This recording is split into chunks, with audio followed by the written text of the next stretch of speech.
starting right at 6 o'clock. That is progress, in my opinion. We actually have a couple of kids that need to get out of here as soon as they're done pitching because they have some other things that they're involved in. So I want to make sure that they have plenty of time to do that. So good evening, and I want to thank everybody for being here this evening. My name is and I am the incubator instructor here at Farmington High School. Before I welcome the kids, I was going to say on stage, but we're not on stage this year. Before I welcome the students to pitch their ideas to everybody, I do want to share some background information about our program for anyone in the audience that might be unfamiliar with what INCubator is. So INCubator is an entrepreneurship program, but unlike a lot of entrepreneurship courses where students might create a fictitious business and end the year with a mock business plan and a binder, INCubator students have actually developed real startup businesses while learning about many business concepts such as management, marketing, financials, etc. Some of the businesses that you will learn about this evening are very close to launching, while some of them have recently launched and are making profit. Regardless of what stage they're currently in, all 4 teams have put in a tremendous amount of work to refine their ideas, network, and work through obstacles that have arisen. The purpose for the final pitch tonight is for our teams to showcase their final ideas, as well as seek out capital funding in order to progress to the next steps of their business. This program would not be possible without the support of the many business professionals that have devoted their time to us this year. We seek out individuals every school year to assist with serving as judges, mentors, coaches, and partners. I would briefly like to recognize the individuals that have committed to serving in one of these capacities for the school year. First and foremost, Ms. Candy Henty. She has served as our community champion, and I believe she has done so since the inception of the program in 2021. In this role, Candy serves as our lead volunteer, and she assists us with recruiting other volunteers as well as helps us advertise all of our events to the Chamber of Commerce. Our board of advisors are all here with us this evening. Sometimes I refer to them as judges. A lot of times I refer to them as our sharks because I kind of like to look at this as like our high school Shark Tank. So we have Rachel Burns with us, Lynn Wisdom, and Corey Wilkinson. And Rachel, Lynn, and Corey gave these kiddos some amazing feedback in December. We had an MVP pitch that was not open to the public, but that was where they pitched kind of their initial ideas to our judges, and with that feedback, they moved forward into what we call the minimum viable product stage of the program, where they were testing their riskiest assumptions with their identified target markets, and also getting feedback to determine whether or not they needed to make any changes prior to tonight. We've also had several mentors that have assisted us this school year: Christy Pierce, Jason Marler, Mike Harrison, Derek Cook, Rob Baker, Stephen Bruin. These individuals have agreed to kind of guide these kids over the course of the year. Anytime that they had like an industry-related question that I was not able to answer, they have that ability to reach out to these mentors and say, hey, what do you think this would look like? Or in reality, what would this look like? So that partnership with those mentors is crucial for this program. And we've also had many, many individuals that have either come in and spoken to our classes or have talked with me whenever I've hit road bumps. We also got to go to the Marketing Matters conference this past fall that the Chamber of Commerce did, and the kids got to hear from a lot of marketing professionals, and it was a really amazing opportunity. So we're thankful for all of those people as well.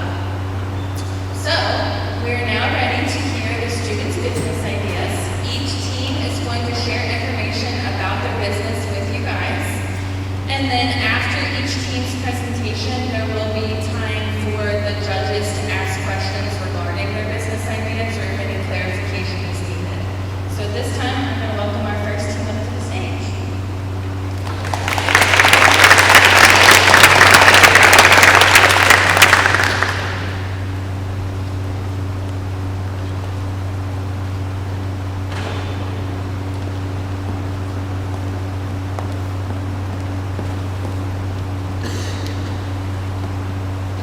Matthew 28, verse 19, Jesus says, "Therefore, go make disciples of all nations, baptizing them in the name of the Father, the Son, and the Holy Spirit."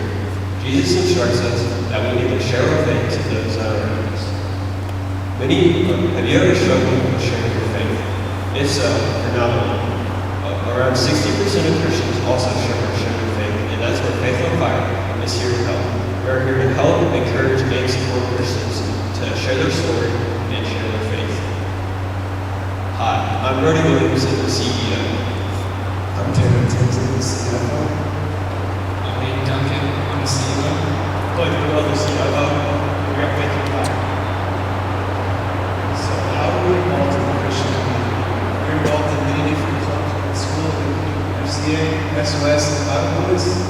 We're involved through our sports, through discipleship of our teammates. We're involved in local churches through youth and mission trips. So at Faith on Fire, we discovered a problem. Some Christians want to share their faith, but they lack the resources. So our mission is to help followers of Christ start that conversation so they can share their story. So the solution we came up with is we add a QR code on our sleeve, and it brings you to a daily verse or a weekly sermon. So our total addressable market is 224 million, and that is the number of Christians in America. Our serviceable addressable market is 4,800,000, and that is the number of Christians in Missouri. And then our share market is 950,000, and that is the number of Christians in Missouri aged 16 to 40. We chose this age because that's the people that are most likely going to be purchasing our products. So our competition, we have Yappy and Full Strength. Yappy is a bracelet with a chip in it that brings you to the website, which has the daily verse on there. And then Full Strength is a Christian clothing brand that's centralized around gym goers.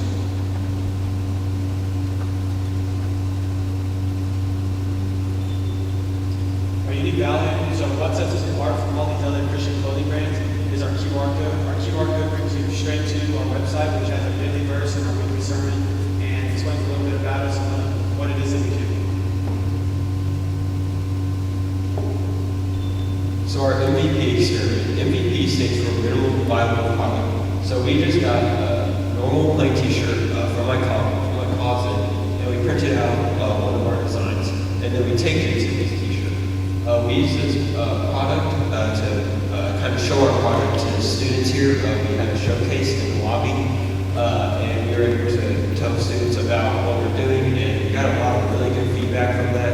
A lot of people like our designs and were interested in buying them. One feedback that we got is with our shirts being $32, a lot of people wanted to see good quality. So that is just something that we strive for. We really want good quality to match our prices. And we also use this to show our product at a teacher wellness day. We also got a lot of good feedback there. We got over 50 emails of teachers that are interested in pre-ordering our t-shirts, so that was really good to see. Good to see that amount of people wanting to buy our shirts. So another experiment we ran was on Instagram. We did a poll on our story asking, what are some things you would like to see in our products? A lot of people said different designs they'd like to see, different scriptures, but the main thing we saw was we want good quality. So we took that into action and we bought multiple shirts, tested their quality, throw them in the washing machine to make sure they don't shrink, and we just ran them through a lot of tests. So right now that is what we're doing. We're just making sure that we get the right quality from the right customers. And that is our social media on the left over there. We have posted just a couple of times, hopefully, or after this, we will be posting a lot more. So our financial model. So our cost of goods sold is, the first one is the t-shirts, that's around $100. That's buying bulk from Missouri Shirt Company. And then we're going to be printing on those shirts from Missouri Shirt Company, that's $3. Shipping, we have two things here. You can either pay the set-in $5 shipping fee, or you can come pick it up at a medium location, and then the bag of free shirts 50 cents. So then our starting cost was the website to put our sermon and daily verse on. then we bought an iPad to make our own designs. So at first we were using Canva, and it's really hard to make our own designs because you have to use the set images. So instead we went ahead to draw our own designs. And then our prototypes are these shirts that we have right now, and then our profit margin is 45%.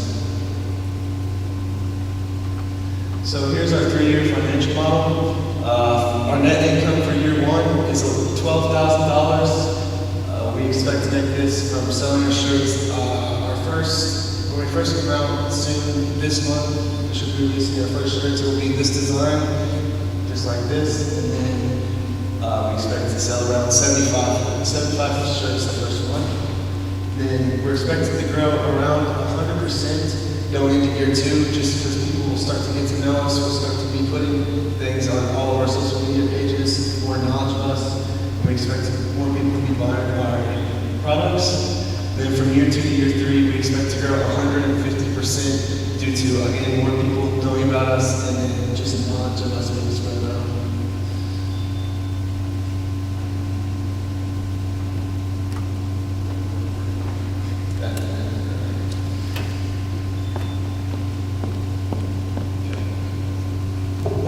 So our channels is just how we're getting our idea out there. So first we have our website. Our website just tells you about us and it has our daily verse and our weekly sermon on there. And then we have our social media page. We're primarily on Instagram right now. We plan on making a link tree on our Instagram page and other social media platforms that we set up. So the link tree will bring you to our website, which has our stuff on it. And then setting up in churches and local events. That's going to look like we're going to have a booth there.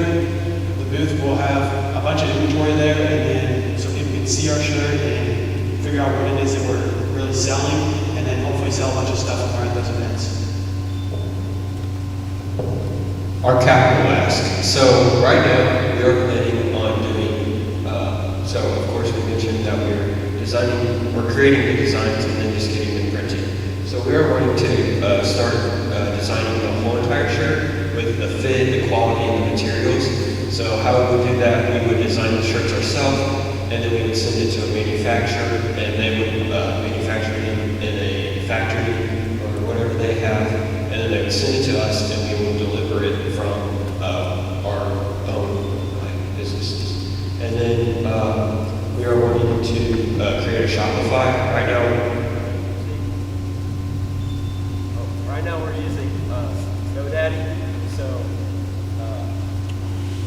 right now we're using GoDaddy. Right, we don't really like using GoDaddy, so we're going to switch to Shopify. So and then right now we have a domain that we bought, and that will help us to keep the QR codes that we have right now, and then we will be able to keep the QR codes, and the QR codes will still lead to our website because of that domain. And we would like to start doing inventory. So right now we're planning on doing pre-orders, and we would like to start having inventory. So whenever someone buys a T-shirt, we will be able to ship it to them as soon as possible instead of them having to wait longer. And then a sermon and podcast. This sermon and podcast would be able to be With our the sermon podcast will be with our daily verses, and we do like a weekly verse sermon and podcast, and that would help us like grow our business and have more information on our website. So with the money, we'll be able to start a podcast, hopefully, and then also include sermons instead of just the daily verse. Thank you for your time, and any questions from the judge?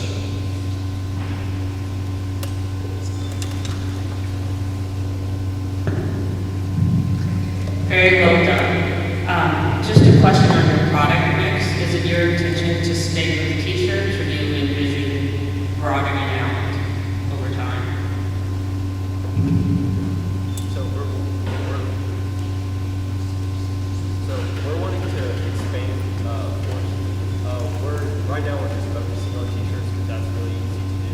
But we would like to expand and do like hoodies, sweatpants, shorts, hats, and just stuff like that. So yeah. Great. God, good presentation. Just my question, as far as your COGS, was that based on your initial inventory that you're planning on selling, like the 75, or is that just based on just one shirt? That's the cost per one shirt? That is the cost per one shirt. Okay, thank you. Great job. I just have one question. Just wondering what your turnaround time is when someone makes an order until they actually receive the product. So, with pre-orders, we're probably going to keep the pre-orders open for around a month. So, depending on what time like if they order at the beginning of the month, they're going to have to wait till the end of the month, and then we're going to send out how many shirts we need to buy and then get them printed. So, getting t-shirts, we ordered some. It took around like a little less than a week. So, it didn't take that much time to get the t-shirts, and then to get them printed, it really doesn't take. It didn't take that long before. I'm not sure how much. Of course, it depends on how many shirts were ordered, but I would say it would be around a week to 2 weeks for the printing. Okay, thank you. I did think of another question. Was there anything really surprising that you learned along this journey, or something that maybe based on feedback or trial and error that you maybe had to switch gears? So, right now, with these shirts, just like kind of a recent thing to go with that. With these t-shirts, we did a black QR code. That's like really hard to see.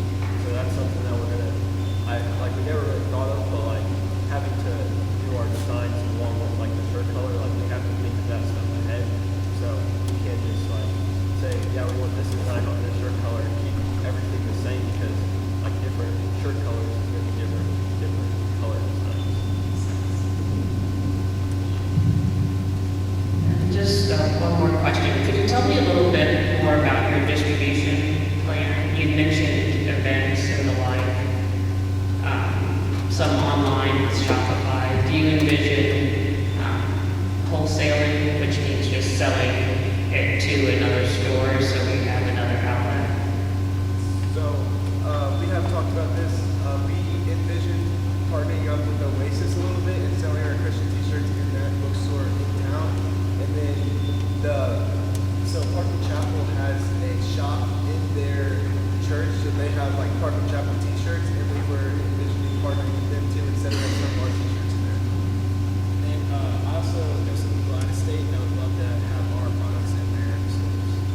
Thank you. But we will also be having like where just the customer can buy the t-shirt. It's not just going to be on the store. Thanks.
Comfort kits.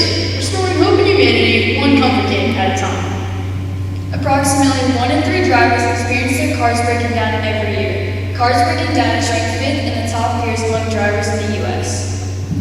Did you know that the United States of America is considered one of the richest countries in the world, and yet 38 million of its residents live below the poverty line?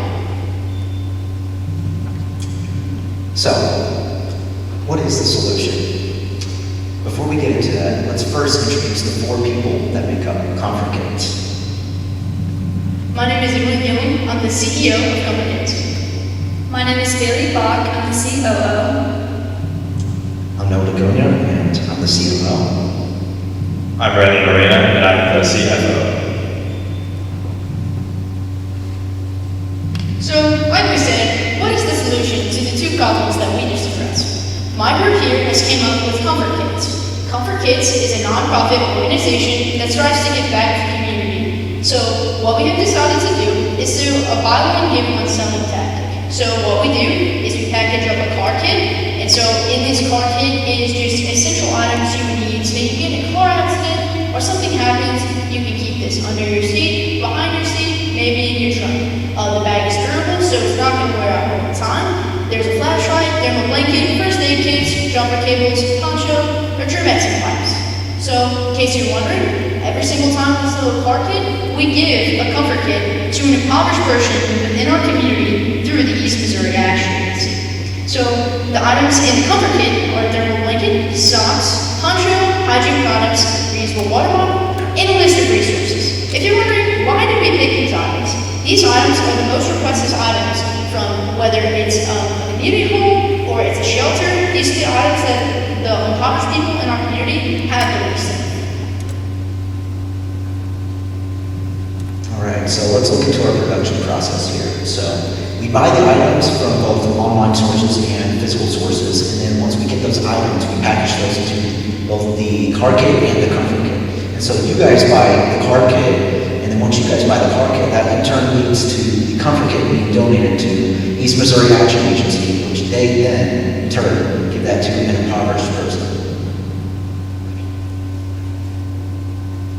All right, so what do our two target markets look like? Let's break that down real quick. So our total addressable market for the car owners is about 154 million middle-class car owners within the USA. And then our serviceable addressable market is about 2.8 million middle-class car owners within Missouri.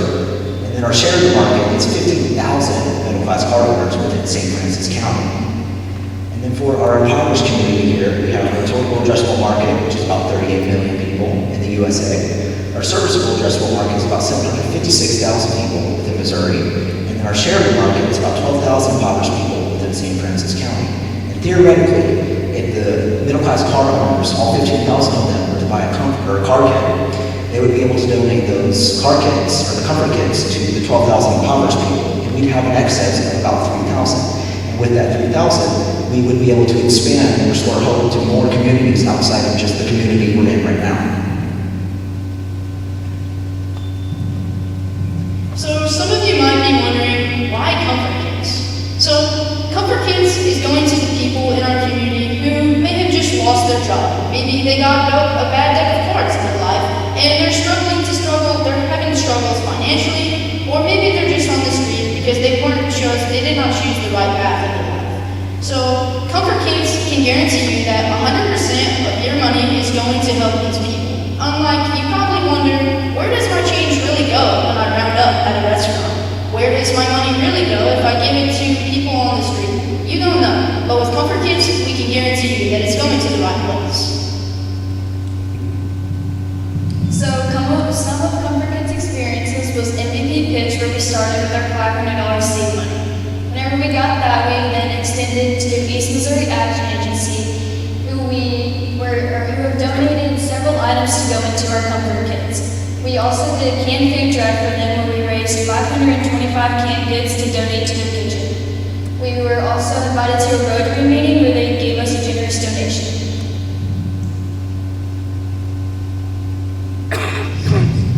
So our partnerships, like we've mentioned before, we're working pretty tightly with the East Missouri Action Agency. The main reason for that is we don't want the members of our Comfort Kids team, going out and seeking these people on the streets, as well as making sure these Comfort Kits are going to the people who are direly in need. So we've also been working with the Southeast Economic Development Fund. What they do is they help small businesses start, and I'm not really sure where we would be without their direction, and they have helped us tremendously. So listen, we have our competition. We have CASA, the Parkland, and Habitat for Humanity. So in the nonprofit world, we're all working towards the same goal. So although they do something similar as us, we would be generously grateful to work with them one day. As well as our MVP, our minimum viable product. So this is what we made with our $500, just the baseline of our idea. So our car kit was not exactly what it is now, but we tested the market a little bit, and after doing some tests, we realized that we really need to sell it. So after that, we added our jumper cables, and we upgraded a few other things, and we didn't really make any changes to the comfort kit, because, the necessities that are in it are the highest, most asked for necessities. So we didn't really get any feedback on that, but we definitely did make a pivot. And the MVP, so the MVP testing solution was definitely memorable for us. So we have a website, and on this website, it basically gives you the general idea of what we, all four of us, support in this company, what our company is kind of like, what our goal is for this company.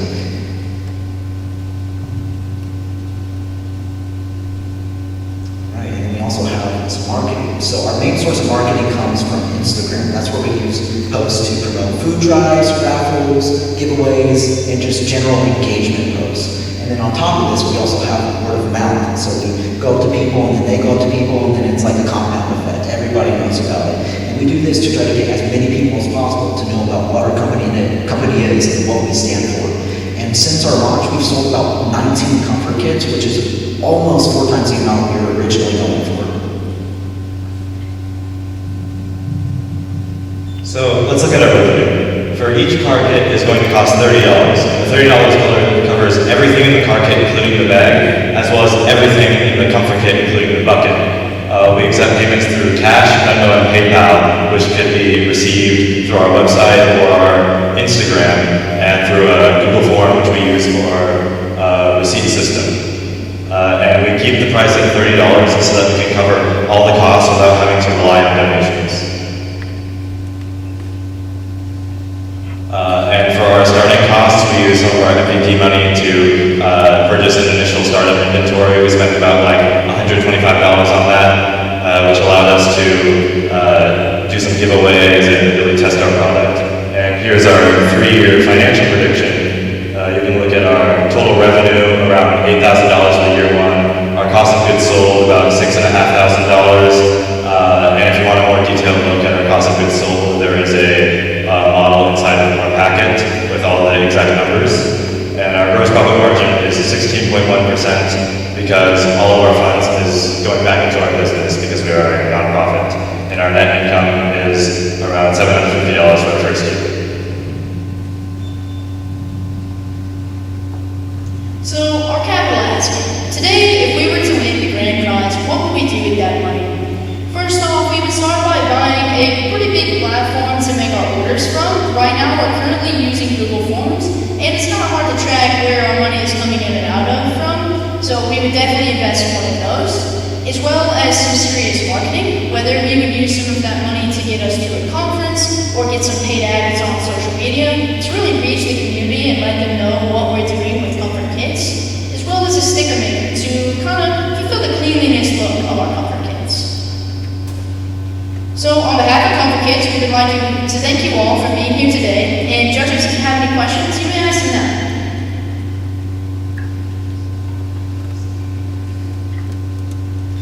Great job.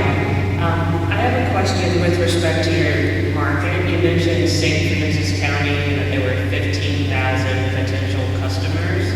And so if I'm doing the math on the 3 years, I think that's close to 15,000, assuming they each cost $30 rather. So each kit costs $30, and your revenue over 3 years gets you closest to 15,000 people.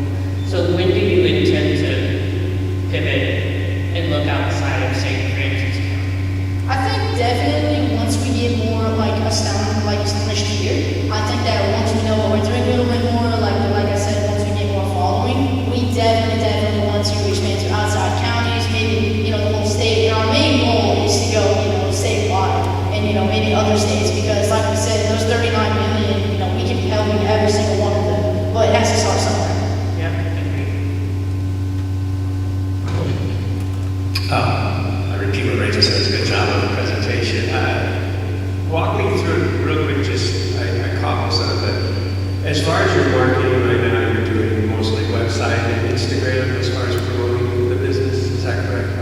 Have you considered or looked into other avenues, especially if you are targeting locally, where to have your product, as such as things? What comes to mind to me is car dealership service centers where the cars are going to be, like the owners, those type of things. Have you looked into those type of businesses to do? Yeah. So we've been doing a lot of community outreach. So we definitely want to start our community,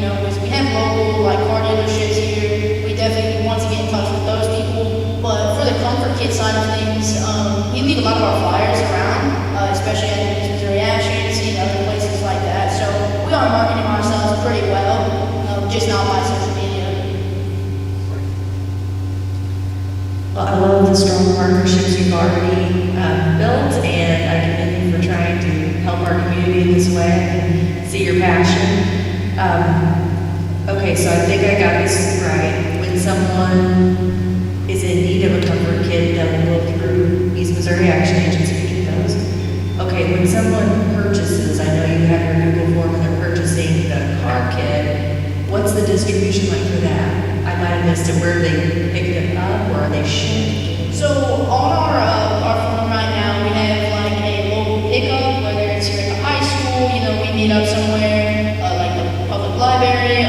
We have a delivery option, which is just us, kind of bringing it to you. Mostly our buyers right now have been really community local. So I think eventually, if we do go statewide, like we said, we will eventually include a shipping cost and stuff like that, so the price would go up. But right now, we're just trying to serve our local community. Thank you.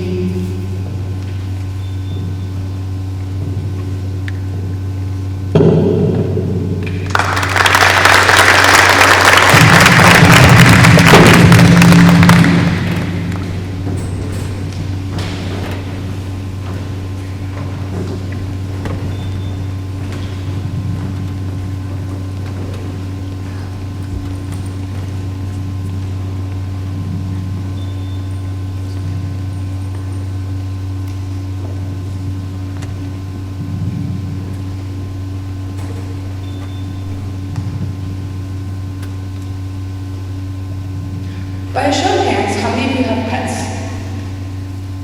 Cats? Dogs? On average, how much would you say you spend on those animals? A lot. Okay. Well, we might have a product for you. So I work at our local Dollar General, and I had a customer come in during a time when we had a sale on dog toys. And she bought our entire stock of dog toys. And when she came up to my register, I was like, wow, that's a lot of dog toys. And I asked, how many do you have? She goes, oh, just the one. She was a pit mix, she said, and she goes through her toys like candy. And so in class, when we were making our businesses, this is the idea we came up with using that idea. I'm Tate Kinnan. I'm the CEO of INCubator. I'm Charlie Clarkson, the CFO of INCubator. I'm Jack Slater, I'm the CMO of INCubator. The main key problem INCubator aims to change is overconsumption and waste. On average, there's about 634 million pet toys that end up in our landfills every year. This contributes to about 6% of all plastics that end up in our landfills, oceans, and incinerators. Our solution is to make upcycled pet toys out of denim jeans. Judges, you do have examples right in front of you, if you'd like to manipulate those however you see fit. Our denim rope toys are basically the same exact thing as a string rope toy, except it's not going to produce those strings that you get. It's not going to wrap around those pets' intestines, and it's going to save you that expensive vet visit in the long run. We're going to take a little bit of a pause real quick, and we're going to show you a little bit of our experiences that we've had out in the community. Jackson and I visited the FPAC the other day, and we got to test our products in real time. This puppy on the left, on the right, is Shadow. She was a lab mix, and like I said, she's a puppy, so she's that little teether. She loved this toy, but she didn't get to break through it like you would a regular rope toy. Also, she didn't produce those strings. In the middle is my toy poodle Piper. She does not really play with toys, she's very inactive, but she absolutely loved the denim rope toy. And then on the far left is Nala. She was a hound mix, big dog. So not only is this puppy approved, inactive dog approved, but it's also big dog approved. So why choose us? Each member of INCubator has been a part of different organizations and clubs within Farmington High School. For example, I'm in BKTV and Jack. I've held leadership roles in both clubs. I've been a producer for 2 years in BKTV, and I've also been a president and vice president in Jack. Both of these clubs are centered around communication within the community and collaborating with your partners. I've held 3 different leadership positions in JAG, and I've also been a flight commander in JRTC. Both of those have helped me a lot with being out in the community for INCubator and my business. I also have experience in BKTV with marketing on social media, and I'm in theater and along art clubs within our community. future plans include bundles, which will basically come with multiple different toys at a discounted rate, so you're not spending as much as you would on singular toys in mass buying. This will also include subscriptions, to where you're getting, instead of coming back every month to buy a new toy, it's just an automatic transaction. And then QR codes, just to make it easier to get to our website and learn more about our business. So this is our customer segment. Our total addressable market is pet owners within the United States, which comes up to about 86.9 million people. And that sounds like a big number, but we narrow it down to Missouri for serviceable addressable market, which is a little over 98,000 people. And then our share market is St. Francis County who own pets, which is 40,200. Now, our target market is mainly people who can afford more luxurious dog toys for their pets. So that's going to be like middle class and above, and people over the age of 18. We also want people who are more aware environmentally and want to be more sustainable within their own lives. So for our competition, our main competition is Friendship Pool. They are an online, eco-friendly business for animals. They sell a variety of toys, mainly these decorable balls that they are playable with cats and dogs alike, and they sell other toys as well. We also, our indoor competitor is Petco, which is here locally in Farmington, and they also sell more variety than we do. However, our unique value is that we use strong denim, and we are an eco-friendly business as well. For our minimum viable product, we've had a lot of criticism for our first round, mainly because they, funnily enough, had the same concerns over our dog toy that they had with the rope toy, which was that the frayed edges, they were afraid they were going to get in their pet's digestive systems and have to take them to the vet. Obviously, this is not something we want, because that's the main reason why we wanted to develop our pet toys. So, what we did is that we burned off the frayed edges, and then we sewed them in a way that they were hidden from the animals, so they wouldn't get into it. And it's a lot stronger now than it has been, and customers seem to be really happy with it. We've sold around 6 toys to 500 people. Alright, so this is our marketing. We're mainly on Instagram. We started out with 13 followers with our 2 posts. The first one was just a getting to know us. I wanted to let people know who we are as people, and also that we're not a bot account and we're not trying to steal their money. The second one was just to gain attraction. It's a cute little video of my rabbit. And then we had to figure out what we wanted to do, how we were going to gain people's attention, especially since attention spans are just getting shorter and shorter as we speak. So we decided, you know what people like? They like telling us about their pets. They like to show off. So we came up with Pet of the Month. Basically, if you follow our account and you comment and you like, you can send us a picture of your animal and we'll post them every month. We also have a few reels, which average to about 5,000 views per reel. And then we have a little over 11,000 now for our views on our account. And we get around 100 views per post. This is the average. We also have our channels here, which is cards, website, flyers, FPAC, that's the Farmington Pet Adoption Center that we went to, that we showed you earlier with the puppies. And we have our Instagram, obviously. And I think we have our business cards on our table if you want to check those out. So, originally we were going to be on more social medias like TikTok, Snapchat, and Facebook. But with the TikTok ban, we decided to not go with that social media specifically because we didn't want to put our stuff on there only for it to be taken down. And we were having technical difficulties with Facebook because it wouldn't let us set up a business account for whatever reason. And we were going to do a partnership with FPAC where we would be able to sell our dog toys through them. However, they have a company policy that states that they cannot advertise other businesses. However, we are kind of associated with them through marketing. We have a video of their adoption center on our account. So just to piggyback off of Jack's, FPAC also agreed to market our company their social medias, as long as in turn we market their company. So we have that little bit of a reliance.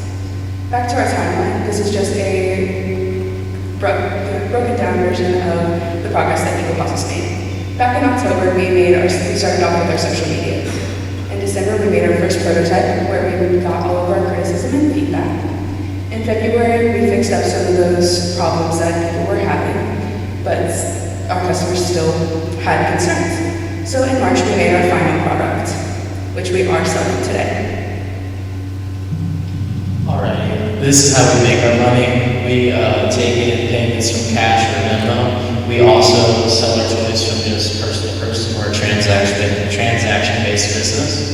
On top of that, through our websites or social media, you can get to contact us and contact with us, and that's how you get payment when we give you your toys. In the future, we hope to, on our website, promote an actual link and order form. That way it's a little bit of a quicker process. Alrighty, so for our dinner robe, our small sizes, it's about $8, and then our medium robe is $15, and then our large robe is $25. And for our labor costs right here, for however big the robe is, we increase our labor costs based on how much time it takes. It takes us about 15 minutes right now to make one toy. Our year one total revenue is projected to be a little under 10,000. Our year two, a little bit under 20,000. And then finally for year three, we reach up about 46,000. Our net income is a little bit lower in year one because we are just starting out and we don't have as much of an established marketing profile. And then our gross profit margin is 47%. And then for our total revenue for year one is 9,207, year two, year three. Okay, so it's almost the end of this. Here's how we plan on using our investment if we do win this competition. So we want to expand on our variety of material and our options in pet toys. A lot of people were complaining that we didn't have cat options, which I understand. We plan on using bamboo fabric, and eco-nail. If you don't know what eco-nail is, it's basically nylon, but it's made 100% from waste products. So we plan on using those to make our toys in the future. And we also plan on using funding for shelters to turn kill shelters into non-kill shelters. Thank you for your time and consideration. Judges, we now open the floor for questions. Thank you, very well done. That actually made me think about how many toys we do away from Flash. They last like an hour. And I also want to commend you for including labor in your costs. Good job there. My one question is, why do you view Petco as a competitor rather than a potential partner? So the reason Petco is on our competitors list, our indirect competitors list, is just because they do sell pet toys. But they could sell your pet toys. I'm sorry? They could sell your pet toys, though. Yes, that is an option. Hopefully in the future we could do a partnership with them. But as of right now, since we are such a small scale business, we haven't really thought that far in the future. Yeah, great job. Appreciate all the information. My just one question, it wasn't clear to me. I'm guessing the current denim is donations right now, I'm assuming? Yes, sir. So the other two materials you said about as far as expansion, most likely you would end up having to purchase that? Yes. All right, so your cost would probably go up for that. Yes, but like Jackson mentioned, with those products, we would be making new choices, so we'd have to do different cost of goods sold with those. Sure. No, that's good. And do you think you'll run into an end of the free denim where you may have to start purchasing that, or do you think you're good to go? Like there's ample denim, scrap denim to go around to continue production. So, also what was it mentioned in our cost of goods sold is on our large rim denim room toy, I believe it was put in there where fabric was a registered cost. Gotcha. No, that's good. I appreciate it. Thank you. Yeah, absolutely. Fantastic job, and I really like the point about, I like the idea with the pet of the month, and I think you're right. Every everybody loves to talk about their beds, so very true. I think we're on the same page because I had very similar questions, and the only other question I have is kind of a silly question, but I'm just wondering if anybody's brought this up, maybe it's just my dog, don't know. I'm just a little bit afraid, will my dog want to chew on my jeans if I leave them on the floor, if it gets like a taste for this material? Have you had anybody mention that? I don't believe that's been mentioned before, no. I told you it was a silly question. So I'm just gonna go. But it's a valid concern. We will definitely take that into consideration.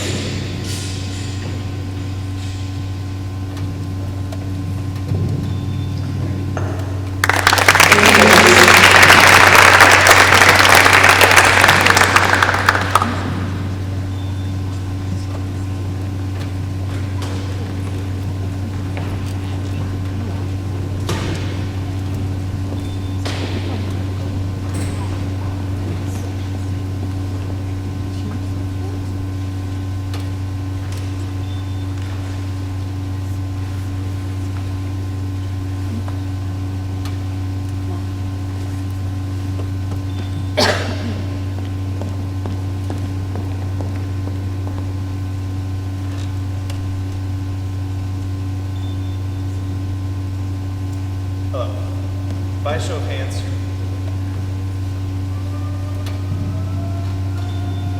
Hello. By a show of hands, who here struggles with confidence? Okay, I know I do, and baseball players as a whole struggle with this problem. Baseball is one of, if not the hardest sport there is. The best of the best players succeed only 3 out of 10 times. And I know that putting all this time and effort into something that you love and having to worry about your equipment failure is a big problem.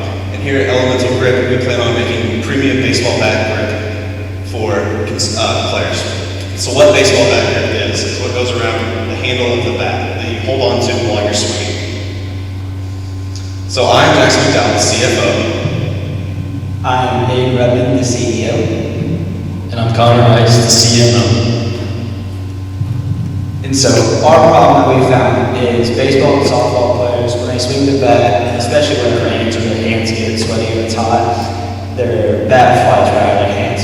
And then also their bad tape not lasting the whole season and going through multiple seasons. Now, we have experienced both these problems firsthand. Us three have combined over 30 years of baseball experience. And so the solution we have thought of here today is a new bat tape made from a rubber material with bumps, grooves, that also has good durability. And so what makes us different from our competitors is, first off, the durability. We plan on to use the silicone-based, which is also thicker. Our competitors is more of a fabric-y thin material that rips very easily. And also a material that when it gets wetter, it gets stickier. And so, talk about marketing here. So we are currently trying to look at marketing primarily on social media. We're currently on Instagram. We've made one post so far and have gained 60 plus followers from it. And as soon as we get more so into manufacturing, we're looking into TikTok and possibly Facebook just to show off our product a little bit more and make short form content for a bunch of our consumers. And so part of our demographics here, we're primarily focusing about 10 to 25 years old, because that's kind of the primary age range for players. And as of right now, we're currently looking into baseball and softball, but we can also are looking out into other sports as well, kind of like tennis, pickleball, and all that type of stuff. And another cool thing that we're also thinking about is also even going into the workforce. So if you've ever used like power tools before, you know they come with these grips. And we're also trying to focus on middle to upper class. Our product will be a little bit more premium than other backyard tapes because it doesn't really last as long and it won't last you the whole season. And we also want to focus on people that take pride in their sport or their form of work, because we also take pride in our own business and our state of play, so we want to make sure they have the confidence going into games as much as we do. And so for our total addressable market, we kind of talked, and this was baseball and softball players currently right now across the U.S. And our serviceable addressable market was people in Missouri that play baseball and softball. And then our share market is actually baseball and softball players in St. Francis County. And so how we're actually going to make that money is we are probably going to be business to consumer for right now, starting out. We do have a website that we launched not too long ago, and we also are looking to start pop-up shops around travel baseball tournaments around here. Like Aiden said, we have 30 plus years of baseball under our belt, all combined, and we all play travel baseball. And at these travel baseball meets, it's kind of like, I mean, there's just like 30 plus teams there, players, coaches, and just tons of people there. And so we're looking to market there also and kind of gain a following there too. And so you may be wondering, what else is there out there? So currently, our main competitor is Lizard Skin. They've been in the market for quite some time, but as we all know, when you're in the market for some time, you might get a little bit comfortable sometimes. And we especially know that people will use their product before, and it doesn't last very long, like we said. Another product that is our competitor is Marucci. They're also a baseball company, and they're more so focused on like bats, gloves, and all that, but they do make this kind of spray that you do spray on the handle of your bat to make it stickier. And then obviously pine tar, which comes from pine sap.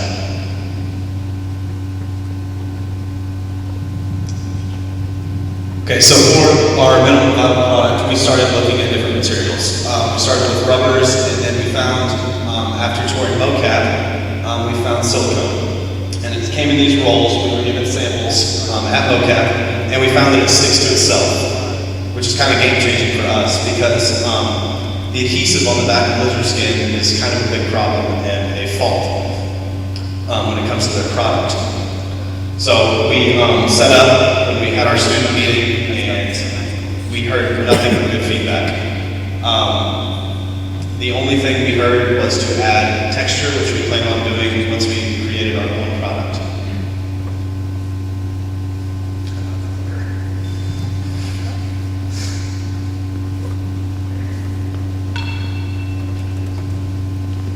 Okay, as far as pricing and manufacturing. So with our silicone, I found that Lizard Skin, each of their product weighs about 1.8 ounces. So I based our silicone off of that in our raw material. So with that and the bags, we plan on doing a flat rate on shipping to kind of make it a lot easier for us as well as the consumer. And then our manufacturing, we don't know for sure because we haven't had the capital to actually manufacture. But doing some research, we found that it would be about 5 cents per roll. And then we factor our labor costs in there as well. We assume that mocap pays their employees $15 an hour, so we consider it to be 2 minutes of labor per roll. So for the future, in our first year, we're planning on selling 190 rolls. That's kind of our goal. Kind of getting busier through the summer seasons, or summer months with baseball season rolling around. We're looking at selling each tape roll for about $30, and each unit would be produced for roughly a little under $8, leaving us a good profit margin. In the first, in the second year, we plan on doubling in size, and then again doubling the next year. That's kind of our goal. I feel like we can do better, and that's a good place to start. So our plan going forward, right now we only received $500 in seed money, and for us, it's a good start, but it's not enough to actually manufacture. And with talking to our mentor, he has good connections into a factory that can get us help there. And we start with the extrusion die. The die is basically the profile for our tape, basically the shape that it's going to be in. And those run at about $500. And then making the product, he said we could get it all done in about $2,000 with the die included. And then as far as future marketing, us two, we're going to Jeff to play baseball. And if we can get it with the coaches and possibly other coaches from different colleges, that would be a great place to start as far as getting our product out there, especially if we can show that it actually works. And that is all mental grip. Thank you. And judges, if you have any questions.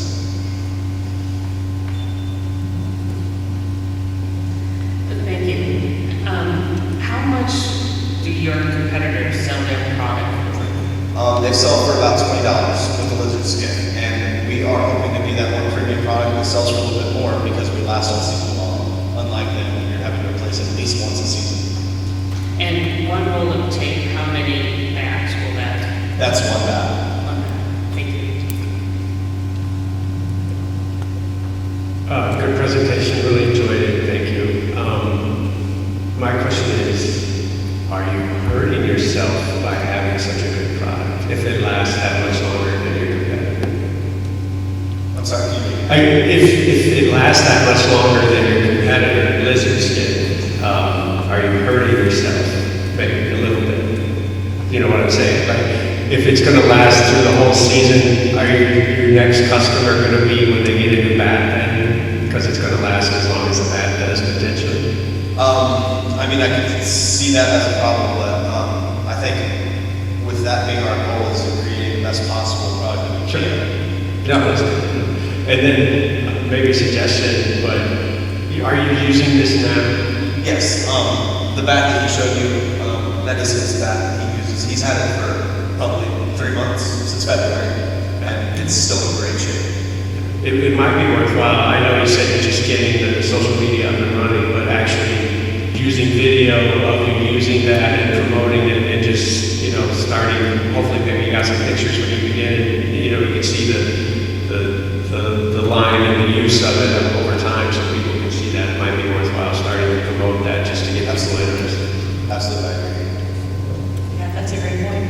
Wonderful job. I just have one question, and just wondering if you could tell me a little bit more about the actual production of the tape, how you actually manufactured it, made it. How we manufacture it, okay, so it's an extrusion process. So basically you start with a roll of your raw material, and it goes through the die, which I talked about, which is the profile of it. And basically it's a long line that kind of stretches it and kind of compresses it to fit your exact thickness and shape that you want. And then once it goes through that, it goes through a rolling process where it rolls into your individual rolls. And then we would receive that and then package and get that out to the customers. Okay. And along the way, did you have to change anything to get the feel with the formula to get it how you are happy with the feel? Yes. We received this sample from MoCap, and it really worked well for us. This was something that they kind of had that they used for a different thing, and we wanted to make some modifications and it worked well for us. So we looked at different materials and rubbers, and this is what we liked the best. Gotcha. Thank you. Just one quick follow-up on that. If you're going to go into maybe the tennis or the pickleball or anything, if you get the upfront die done and created, do you think you're going to have to create an additional one for that, or do you think you can use the same die? So we have talked to the tennis coach here at FHS, and their grip is actually much thinner grip, so yes, we have to have a different die. Thank you. And just one additional question. Do you know what a minimum order quantity would be from your manufacturer? As far as how many rolls we would get, I don't know, but I do know that the raw material itself is on a wheel, like it's kind of a roll that rolls into the machine, and those is what they sell. Like you buy one roll of that to start. I see. Thank you.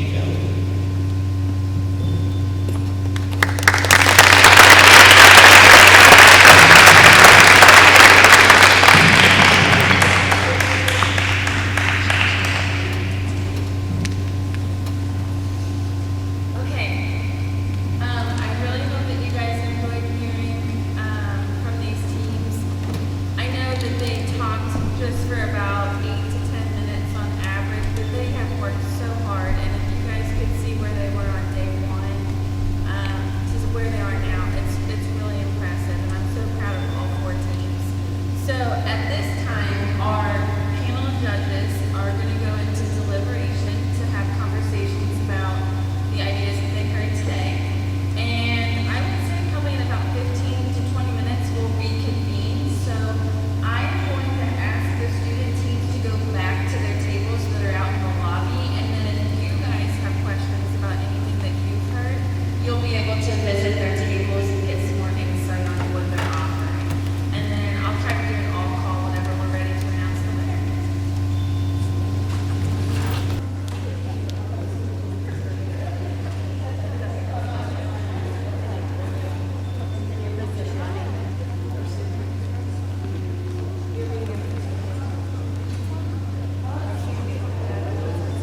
Our technology issues are a great example of what the everyday in the classroom usually looks like. I was telling the judges on the way down, what is teaching if you don't experience the technology difficulties? So here we are. The kids at least got to use the screen for their pitch, so that was good. Okay, so I am relaying this message from the judges that it was a very difficult decision. As you guys heard, there were some phenomenal ideas. All the kids did so good. I'm just so proud of how far they've come this year. And I'm hoping to see that they progress after tonight. There's been some confusion about whether class ceased to exist tomorrow, but hopefully I can motivate them to stay with what they've got going on. So, what we're going to do, I'm going to announce the winning team. We have a massive check here that I'm going to allow the judges to present to that team. And then again, we can switch through slides for photo opportunities.